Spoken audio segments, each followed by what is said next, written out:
President Ferdinand Bongbong Marcos Jr. and Malaysian Prime Minister Dato Seri Anwar Ibrahim have agreed to consult the territorial disputes in the South China Sea to the Association of Southeast Asian Nations. Max Legaspi with the full details. President Ferdinand Bongbong Marcos Jr. and Malaysian Prime Minister Dato Seri Anwar Ibrahim have came to an agreement to refer territorial disputes in South China Sea to the Association of Southeast Asian Nations or ASEAN. Anwar stated that during a bilateral meeting in Malacanang Palace, he and Marcos Jr. discussed the South China Sea disputes. He agreed with Marcos Jr. that the issue must be addressed through ASEAN in order to reach an amicable resolution. The Philippines and Malaysia both have claims to parts of the South China Sea, which China claims to be almost entirely its own. Anwar indicated that he and Marcos also discussed security ties, which the Malaysian leader stated were strong, growing, and needed to be strengthened further. The Malaysian leader also noted that plight of Filipinos facing legal problems in his country, saying that during his meeting with Marcos Jr., he asked Philippine officials to work collaboratively with Malaysia on the repatriation of the Filipinos. For Golden Nation Network, this is Max Legaspi.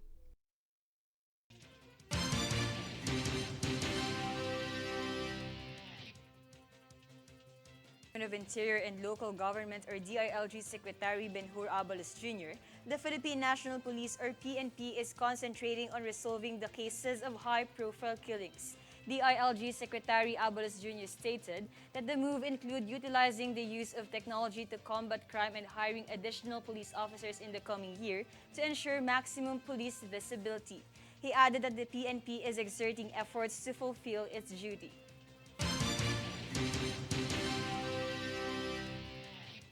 For Senate updates, Senator Francis Cheese Escudero is reiterating that the government should evaluate the fiscal condition of modern jeepneys since it only lasts for 2 years based on the city's previous experience. Senator Escudero also clarified that the evaluation must include ensuring the welfare of participating drivers and operators and their payment on amortization units.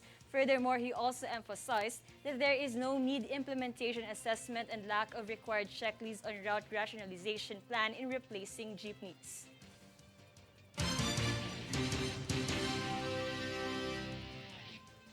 Congress updates, the House of Representatives approved House Bill 7354 on second reading, which seeks the creation of evacuation centers in cities and municipalities nationwide.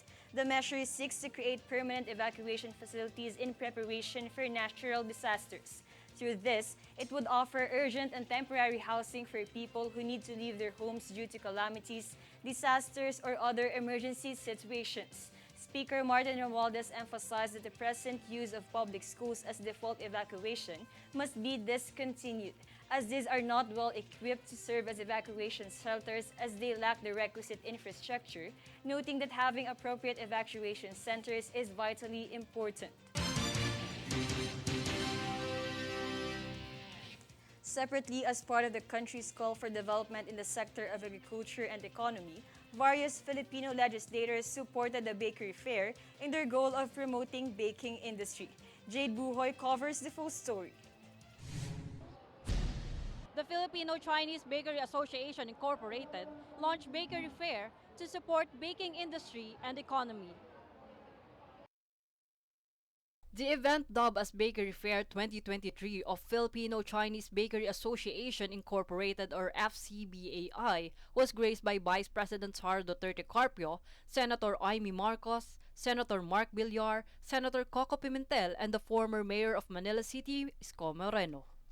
According to FCBAI President Jeric Chua, this initiative aims to revive the local baking industry despite the impact of inflation and pandemic. So, ito nga po, no, itong tinatawag namin na, kumbaga launching namin magmula nung pandemic na ito yung comeback natin kung saan yung mga bakers, yung mga business owners, papunta po sila rito sa Bakery Fair.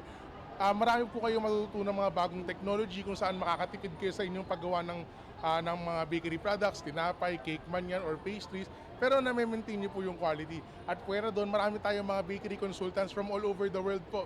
Meron tayong galing US, Singapore, nandito po silang lahat ngayon, no, na willing magturo. So kung meron kayong problema sa inyong bakery, punta kayo in these 3 days, matutulungan po namin kayo. Bakery Fair program also promotes the usage of locally available indigenous alternative as an ingredient of products to make it become more inclusive for all consumers. Additionally, the FCBAI President Jeric Chua shared that the program provides bakers the opportunity to learn about the industry and to access modern facilities to enhance the product quality. Andito, tulad nitong fair na to, yung mga gusto pong matuto ng mga bagong technologies, kung paano sila makakatipid, makapag-invento ng mga bagong produkto, makapag-maintain ng quality habang nagkakaroon ng cost savings. So, pwede po nilang malaman yan dito sa Bakery Fair. Senator Coco Pimentel urged local business owners, bakers, and individuals aiming to become part of baking industry to visit and attend the event. To all our local bakers, keep up the good work. You feed the Filipino family. So, tuloy-tuloy lang po natin yung ginagawa po natin. Let's know our best sources for our equipment and our ingredients and raw materials para we can sell our products at very affordable prices for the Filipino consumer.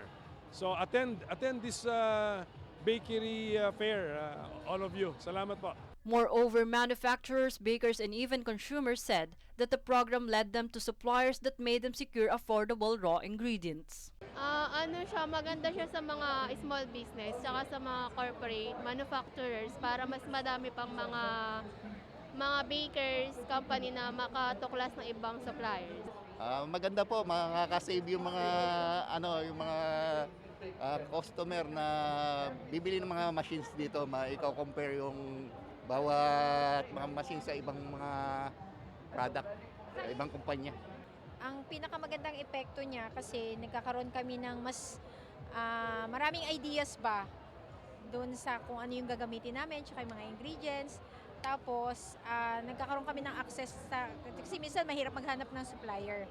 So dito, at least, andito na lahat yung mga supplier na kailangan namin. Yun nga yung una, nakakakuha kami ng mas murang presyo. Tapos, nakakadirekta sa supplier. Yun, at saka, yun nga, nagkakaroon kami ng maraming ideas sa mga gamit. The Bakery Fair is a civic project that comprised of baking product, food, and pastry exhibits, educational technical seminars led by experts in the industry. FCBAI also encouraged the public to register in their website to access programs and seminars provided by the organization. For Golden Nation Network, this is Jade Buhoy.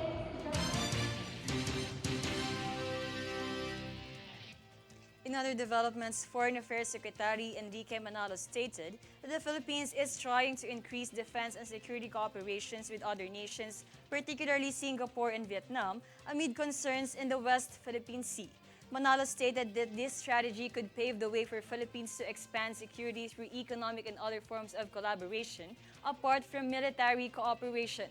The Department of Foreign Affairs Secretary added that they will also begin talks with other nations, all to strengthen the state not just in terms of military and defense, but also via economic security.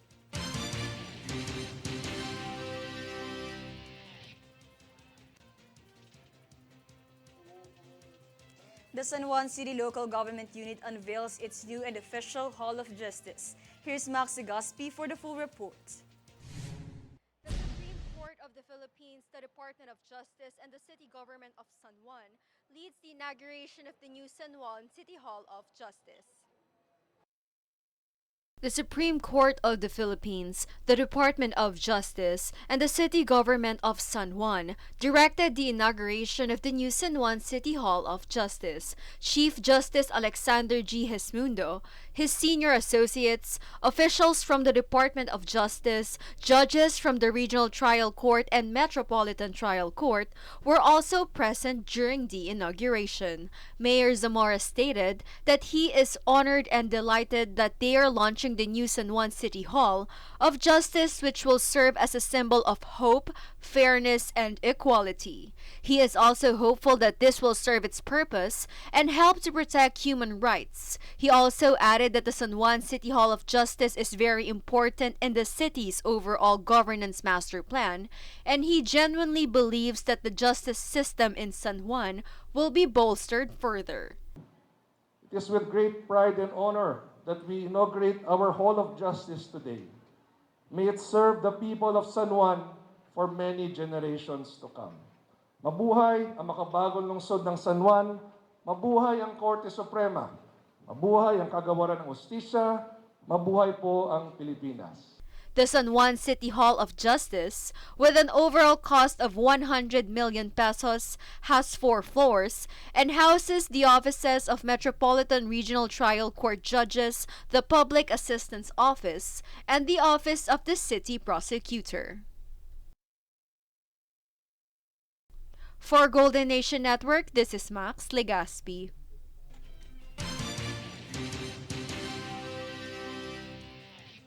The North Luzon Expressway announced the opening of NLEX connector between Caloocan and España segments on March 27.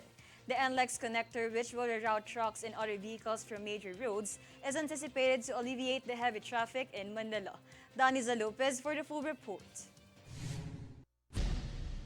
As the North Luzon Expressway or NLEX connector is set to open March 27 at 98% finish, the NLEX connector España section is anticipated to lessen the traffic in Manila, particularly España Boulevard, Abad Santos Avenue, Rizal Avenue, and Lacson Avenue. It is believed that the elevated expressway will improve accessibility to a number of districts in Manila, notably the University Belt. In order to ensure the safety and convenience of the motorist, Department of Transportation or DOTR Secretary Jaime Bautista pledged that comprehensive traffic management plan will be in order. Meanwhile, NLEX President and General Manager J. Luigi Bautista stated that they will keep working with the government as a strategic partner to complete the infrastructure, where he added that he is pleased as the project is almost completed despite of the challenges in the pandemic.